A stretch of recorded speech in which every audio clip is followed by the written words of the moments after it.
Highway में उस रात आखिर बबली और उसके दोस्तों के साथ क्या हुआ।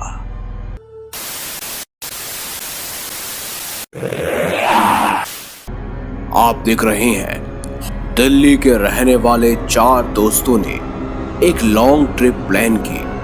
प्लान के अकॉर्डिंग उड़ीसा से होते हुए उन्हें साउथ में चेरापूंजी पहुंचना था, वो भी बाय रोड, जिसके लिए उन्होंने अनिरुद्ध की गाड़ी को चुना था ताकि सफर आरामदायक हो सके। जैसा कि पहले ही तय हुआ था कि गाड़ी अनिरुद्ध लाएगा, लिहाजन ट्रिप वाले दिन रेशमा, बबली और गोविंद उस पॉइंट पर पहुंच जाते हैं जहां से अनिरुद्ध उन्हें पिकअप करने वाला था। कुछ देर बाद अनिरुद्ध गाड़ी लेकर उस पिकअप पॉइंट पर पहुंच गया। जब गोविंद गाड़ी में बैठ रहा था तो मन ही मन मुस्कुरा रहा था। साथ ही रेशमा और बबली भी तीनों के तीनों मुस्कुरा रहे थे। ये देखकर अनिरुद्ध ने पूछा, क्या बात है कि तुम तीनों क्यों मुस्कुरा रहे हो? इस पर गोविंद ने अनिरुद्ध से कहा, कुछ नहीं, बस यूं ही। अब राइड शुरू करने का समय आ चुका है, चलो। 3-4 घंटे बाद जब उनकी गाड़ी हाईवे पर थी तो अचानक ही गाड़ी रुक गई। जब गोविंद ने गाड़ी को चेक किया, उसका बोनट खोला, इंजन देखा तो उसे कोई प्रॉब्लम नजर ही नहीं आई। उन्हें वहां पर इंतजार करते करते तकरीबन 3 घंटे से ज्यादा का समय बीत चुका था।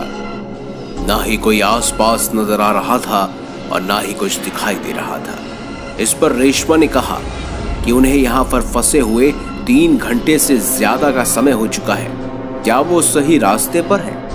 क्योंकि अभी तक इस नेशनल हाईवे से एक भी गाड़ी नहीं गुजरी है, जबकि ये नेशनल हाईवे है।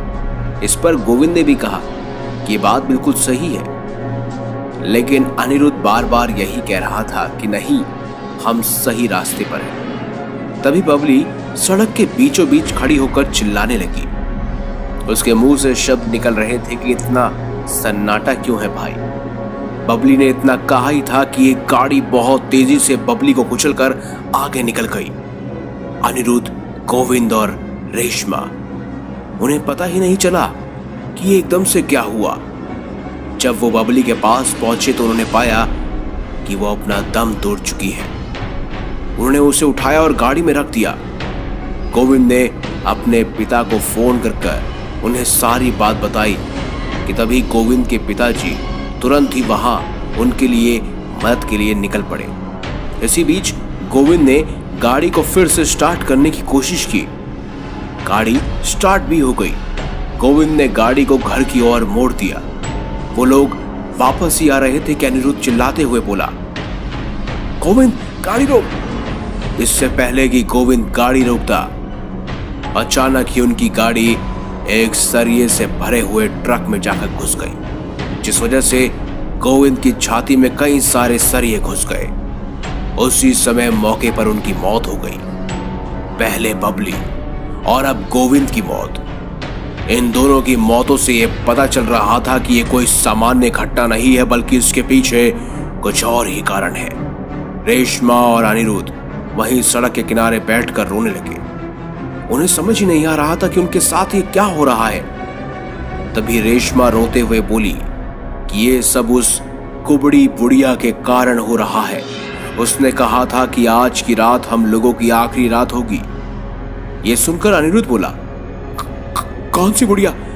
फिर रेशमा ने बताया कि जब मैं, गोविंद और बबली तुम्हारा पिकअप पॉइंट पर इंतजार कर रही थी, तब उस जगह पर एक कुबड़ी बुढ़िया हमारे आसपास घूम रही थी। उसे बार बार सड़क के इधर उधर करते देख बबली बोल पड़ी, वो बुढ़िया एक जगह आराम से क्यों नहीं बैठ रही, तो किसी गाड़ी के नीचे आ जाएगी।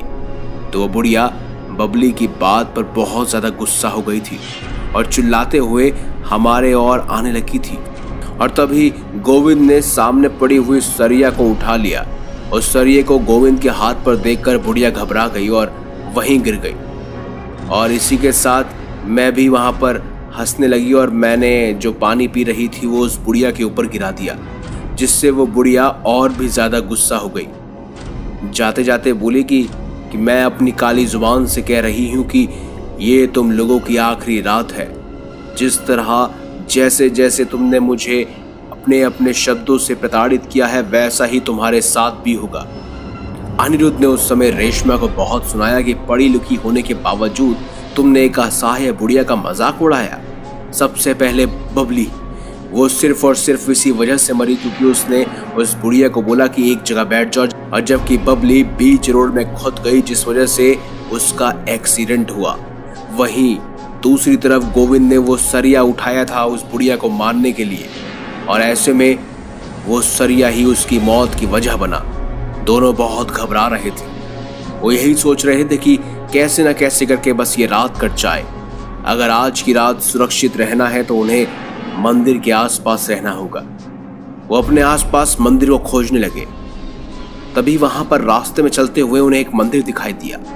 लिहाजन अनिरुद्ध रेशमा को लेकर उस मंदिर में पहुंच जाता है।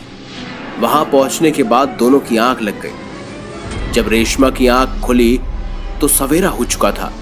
चारों तरफ उजाला देखकर रेशमा बहुत खुश हो रही थी और जोर जोर से चिल्लाती हुई भाग रही थी कि मैं बच गई, मैं बच गई। वो मंदिर से बाहर निकल आई। उसकी आवाज सुनकर अचानक से अनिरुद्ध की भी आंख खुल गई। अनिरुद्ध उसी समय रेशमा से कहने लगा, तुम इतनी रात गए कहां जा रही हो?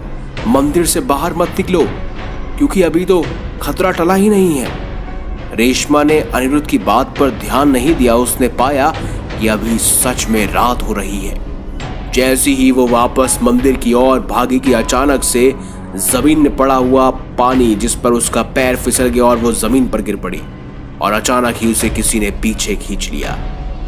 इस तरह रेशमा की भी मृत्यु हुई। रेशमा उस बुढ़िया पर हंसी थी और उसके ऊपर पानी फेंका था, लिहाजा हंसना और पानी उसकी मौत की वजह बना। अनिरुद्ध बहुत हैरान हो चुका था और रेशमा को ढूंढने लगा। रेशमा को ढूंढते ढूंढते अब तक सुबह हो चुकी थी और अब तक अनिरुद्ध वहां के पुलिस डिपार्टमेंट में कंप्लेंट भी कर चुका था।